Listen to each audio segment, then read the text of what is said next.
4 दिवस शांत असलेल्या बाजाराने आज असा काही स्फोट केला की सगळ्यांची झोप उडाली. सोनं आणि चांदीचे दर थेट आता गगनाला भिडले. आणि हे अचानक कसं झालं? अमेरिकेच्या एका निर्णयामुळे जळगावच्या बाजारात एवढा मोठा बदल कसा घडतो आणि पुढचे दर अजून वाढणार का? हे सगळं जाणून घेणार आहोत या व्हिडिओमध्ये. त्यामुळे शेवटपर्यंत व्हिडिओ नक्की बघा. तर जळगावच्या सुवर्ण बाजारात गेल्या काही दिवसांपासून शांतता होती. 4 दिवसांपासून सोनं आणि चांदीचे दर स्थिर होते. पण मंगळवारी सकाळी बाजार उघडताच वातावरणात प्रचंड उलथापालथ झाली. सोनं आणि चांदीच्या दरात एकाच वेळी झपाट्याने वाढ झाली असून नवीन उच्चांक गाठले गेले, ज्यामुळे ग्राहकांपासून ते व्यापाऱ्यापर्यंत सर्वांनाच एका प्रकारचा सोने चांदीचा शॉक बसला.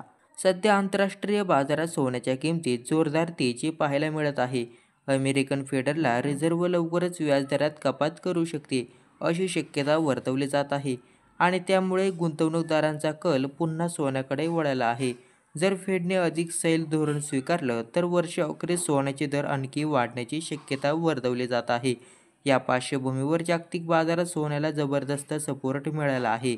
सोमवारी जळगावमध्ये 24 कॅरेट सोन्याचा प्रतिदर 10 ग्रॅमसह जीएसटीसह 1,13,609 होता आणि त्यात 206 रुपयांची घसरण झाली होती.